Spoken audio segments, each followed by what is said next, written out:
Assalamualaikum warahmatullahi wabarakatuh. Selamat pagi semuanya. Bagaimana keadaannya, sehat? Sehat? Alhamdulillah. Sudah sarapan semua? Sudah? Baik, bagus. Nah, sekarang kita melanjutkan materi kita, yakni norma dalam kehidupan bermasyarakat. Nah, sebelum itu alangkah baiknya kita berdoa dulu. Baik, siapa yang ingin memimpin doa? Siapa? Ya, silakan. Doa dimulai. Selesai. Nah, baik.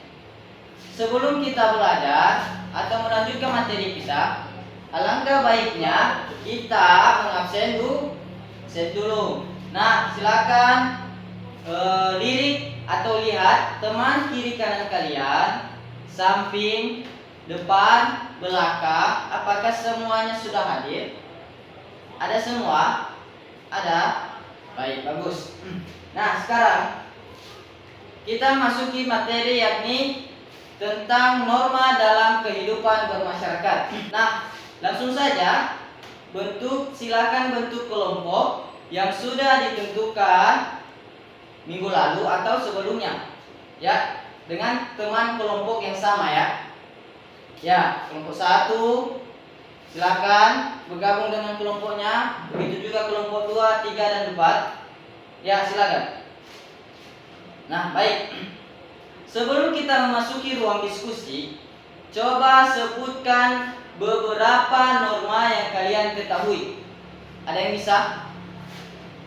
Ada yang bisa menyebutkan? Nah, baik.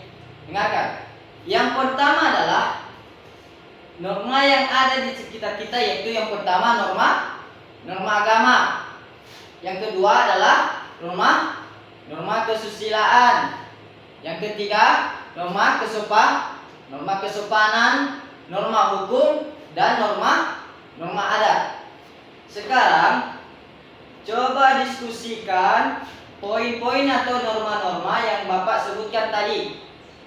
Nanti masing-masing kelompok akan Bapak bagikan norma apa saja yang dipresentasikan. Bapak akan memberi waktu 5 sampai 10 menit untuk mendiskusikannya. Ya, silakan diskusikan.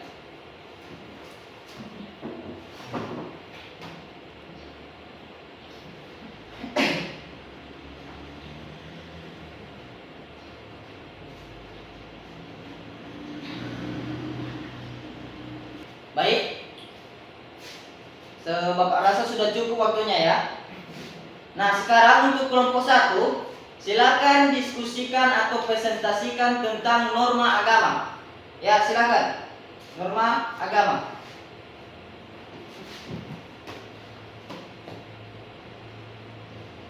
Ya, bagus.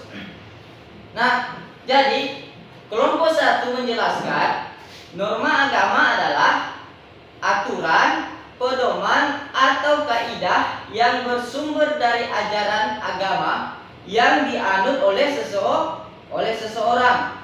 Norma ini berisi perintah, larangan, dan petunjuk yang dianggap berasal dari Tuhan dan bertujuan untuk mengatur hubungan manusia dengan Tuhan. Norma agama bersifat universal bagi pemeluk agama tertentu. Artinya, aturannya tersebut diterima dan dijalankan oleh semua orang yang menganut agama tersebut. Kepatuhan terhadap norma agama biasanya didasarkan pada keyakinan dan keimanan, serta dilandasi oleh harapan mendapatkan keberkahan atau pahala dan menghindari dosa atau hukuman dari Tuhan. Nah, sedangkan ciri-ciri norma agama, yakni yang pertama, bersumber dari ajaran agama. Norma ini terdapat dalam kitab suci atau doktrin agama. Yang kedua, bersifat mutlak.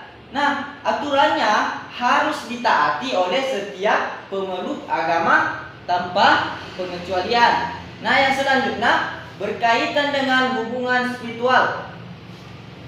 Ini mengatur hubungan manusia dengan Tuhan, sesama dan alam. Yang selanjutnya sanksi bersifat spiritual. Nah, ini juga mengandung sanksi yang melaksanakan pelanggaran norma agama tersebut biasanya dianggap sebagai dosa dengan sanksi berupa konsekuensi moral atau rohani di dunia maupun akhirat.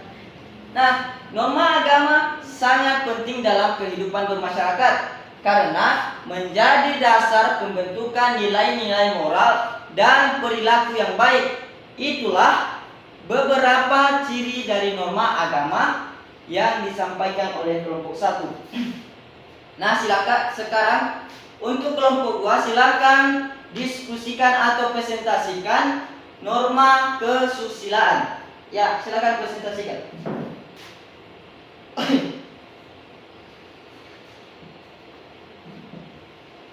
Baik. Kelompok 2 mempresentasikan tentang norma kesusilaan. Kelompok 2 menjelaskan norma kesusilaan adalah aturan atau pedoman hidup yang bersumber dari hati nurani manusia dan berkaitan dengan nilai-nilai moral, etika, dan akhlak. Norma ini mengatur perilaku seseorang agar sesuai dengan nilai kebaikan, keadilan, dan kepantasan yang diterima secara universal oleh masyarakat. Norma kesusilaan biasanya tidak tertulis, tetapi dipahami secara luas dan dijunjung tinggi oleh masyarakat. Pelanggaran terhadap norma ini seringkali menyebabkan rasa malu, penyesalan, atau sanksi sosial seperti dikucilkan oleh masyarakat. Nah, sedangkan ciri-ciri norma kesusilaan ini ialah yang pertama, bersumber dari hati nurani. Norma ini muncul dari dalam diri manusia berdasarkan nilai-nilai moral. Yang selanjutnya berkaitan dengan nilai kebaikan dan keadilan. Norma ini menuntut manusia untuk bersikap dan bertindak sesuai dengan nilai moral yang dianggap baik oleh masyarakat. Yang selanjutnya tidak tertulis. Nah, norma kesusilaan ini biasanya tidak dijabarkan dalam dokumen resmi, tetapi dipahami dan diwariskan secara lisan atau melalui kebiasaan. Nah, yang selanjutnya sanksi berupa rasa malu atau penyesalan. Nah, norma ini mengandung sanksi berupa rasa malu atau penyesalan. Pelanggaran norma ini menyebabkan sanksi batin atau teguran dari masyarakat. Itulah beberapa ciri norma kesusilaan yang disampaikan oleh kelompok 2. Nah, baik, selanjutnya untuk kelompok 3 silakan presentasikan tentang norma kesopanan. Baik, silakan.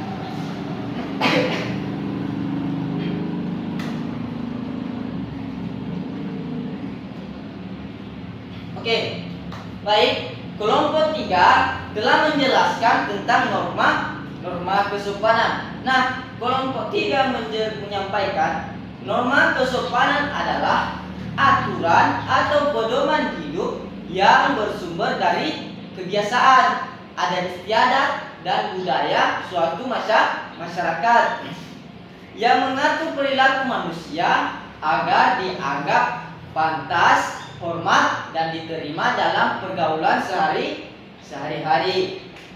Norma ini erat kaitannya dengan tata krama, etika, dan sopan santun yang disesuaikan dengan nilai-nilai budaya setempat.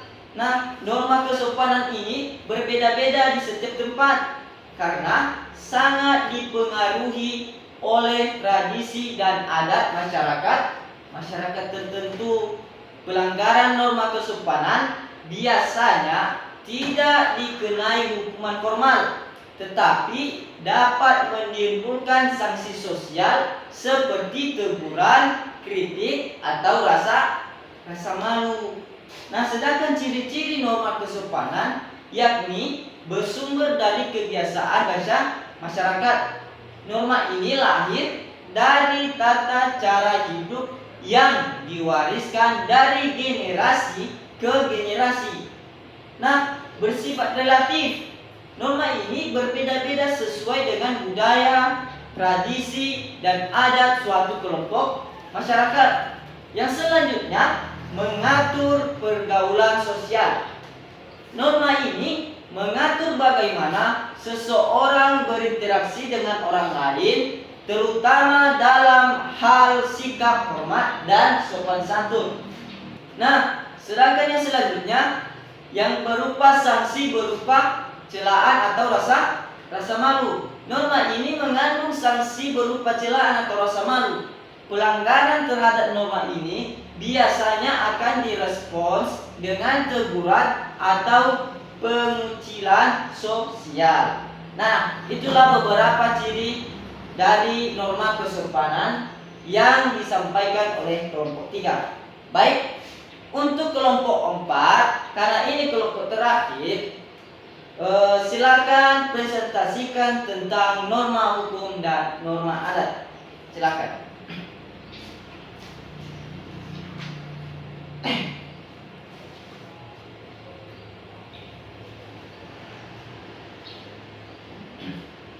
Nah, baik. Kelompok 4 telah menyampaikan apa yang dimaksud dengan norma hukum dan norma adat. Nah, norma hukum yang disampaikan oleh kelompok 4 adalah aturan atau kaidah yang dibuat oleh lembaga resmi pemerintah untuk mengatur kehidupan bermasyarakat dengan tujuan menciptakan keteraturan, keadilan, dan keamanan.